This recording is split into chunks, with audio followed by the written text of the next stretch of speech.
Sekarang saya mau bahas tentang hakikat kekuasaan eksekutif. Saya masih merujuk pada bukunya C.F. Strong ya.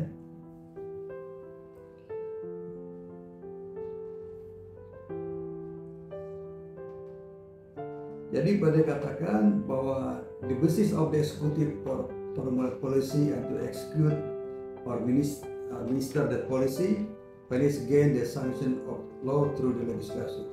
Jadi setiap kali kebijakan pemerintahan itu menurut C.F. Strong harus mendapatkan persetujuan dari lembaga legislatif. Kalau ada ketidaksetujuan, maka pemerintah bisa menarik satu kebijakan yang dibuat itu. Jadi satu keharusan bahwa dalam setiap negara demokrasi, lembaga eksekutif harus melakukan pengawasan perbatasan. Jadi DPR itu fungsinya melakukan pengawasan dan pembatasan. Ya terutama misalnya yang paling konkret ada di sektor anggaran.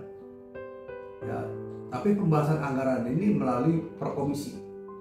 Misalnya Komisi 3 tentang kekuasaan kehakiman, peradilan.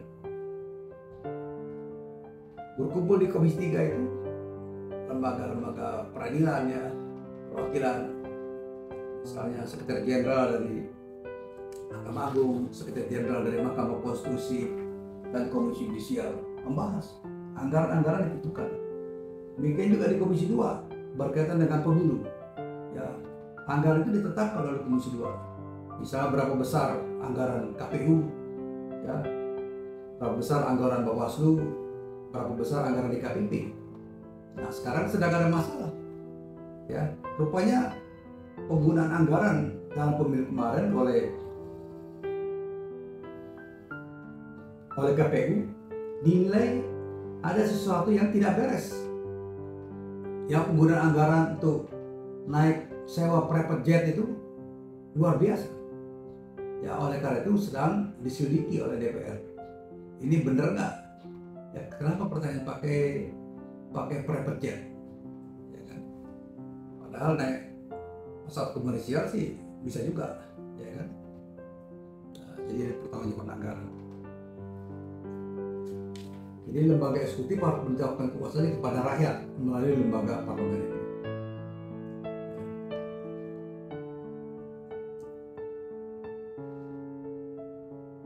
Ada beberapa pola yang menurut C.F. Strong ini relasi antara eksekutif dengan legislatif.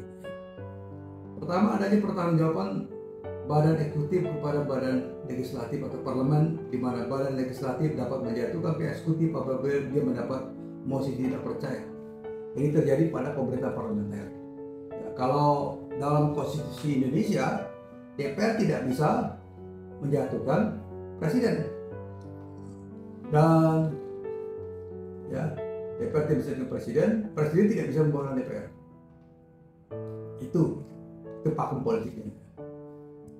Kemudian badan eksekutif mendapatkan pengawasan dalam bentuk lain seperti umpamanya ada pemilihan presiden secara periodik. Ya, atas dasar klasifikasi di atas kita dapat mengatakan pembentukan negara-negara di atas negara parlementer dan negara atau negara dengan sistem pemerintahan presidensial itu dibedakan dua.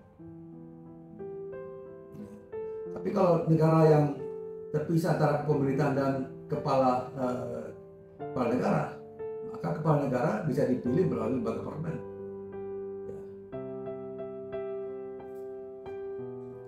Sistem pemerintahan parlemen ini disebut sebagai kabinet government, di mana pemerintahan bertanggung jawab kepada parlemen. Sedangkan pemerintahan sistem pemerintahan presidensial adalah suatu sistem pemerintahan di mana presiden, pemerintah tidak bertanggung jawab kepada parlemen, seperti Indonesia. Ya.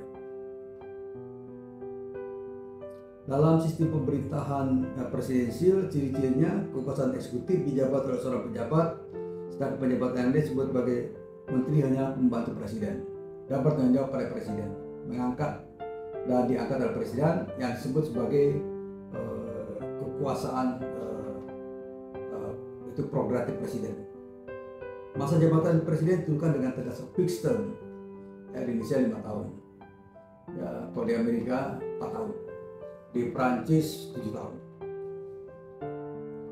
Jadi awalnya sejarahnya ini Sistem pemerintahan parlementer mula-mula dijumpai di Inggris, kemudian diikuti negara lain di Eropa seperti Prancis, Belanda, Jerman, Italia, India, Jepang, dan Indonesia berdasarkan Undang-Undang Dasar sementara tahun 60. Sistem pemerintahan presidensial awalnya dianut di Amerika Serikat dan kemudian berlanjut di Amerika Latin.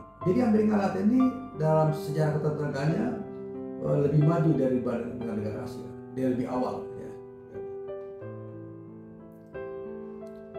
Dalam sistem pemerintahan parlementer ini dibentuk setelah pemilihan umum selesai dilaksanakan. Selesai pemilihan umum, maka terlihat partai politik manakah mencapai kemenangan dalam arti menguasai terbanyak kursi dalam parlemen. Partai politik yang mencapai kemenangan tadi kemudian kepala negara melakukan tugas membentuk kabinet. Jadi dibentuk. Kalau seandainya tidak terjadi suara mayoritas, maka pemimpin partai politik yang menang ini membentuk kabinet koalisi seperti terjadi di Malaysia kemarin. Pakatan Rakyat tidak mencapai suara cukup untuk membentuk pemerintahan, maka dia bersekutu dengan partai-partai lain ya, dengan bagian kursi kekuasaan dan berhasil ya.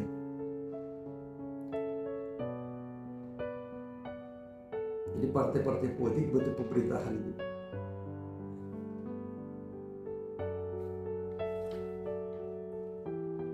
Kalau di Indonesia beda lagi ya.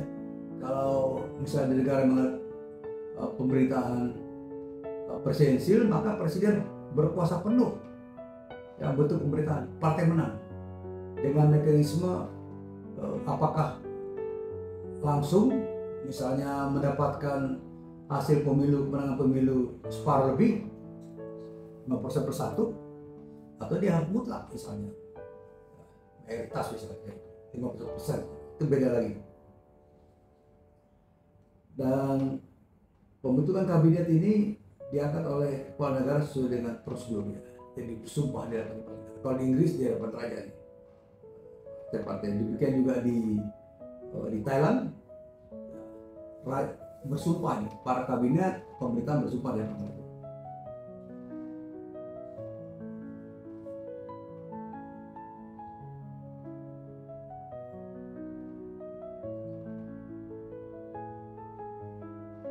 Nah, di Amerika Serikat ya, bahwa presiden terpilih ini membentuk pemerintahan, tapi anggota kabinetnya itu harus mendapat approval dari Kongres. Kalau tidak ditolak ya. Beda Indonesia. Jadi Kongres cukup kuat ya.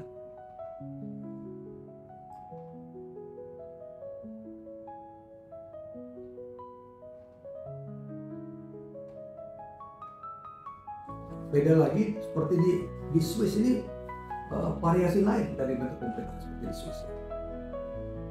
Berdasarkan konstitusi Swiss tahun 1874, kabinet ini dinamakan Federal Council ya, yang terdiri atas 7 orang anggota. Ke-7 orang menteri di atas diambil dari anggota-anggota Federal Council, wakil dalam Federal Council. Pemerintahan atau kabinet yang dinamakan Federal Council mempunyai masa jabatan bukan itu 4 tahun. Di Swiss jadi masa jabatan pemerintahan 4 tahun. Sebelum kabinet Swiss menyelesaikan tugasnya yang 8 tahun, badan eksekutif di atas tidak dapat dijatuhkan dari Federal Council. Federal Council semacam lembaga parlemen. Ini kan.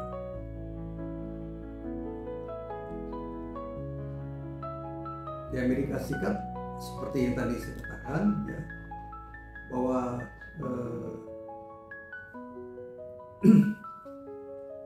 Presiden Amerika Serikat memberikan jabatan untuk waktu tertentu ya, 4 tahun. Menteri-menteri sepenuhnya diangkat oleh presiden, tetapi harus mendapat persetujuan dari Dewan Perwakilan Rakyat.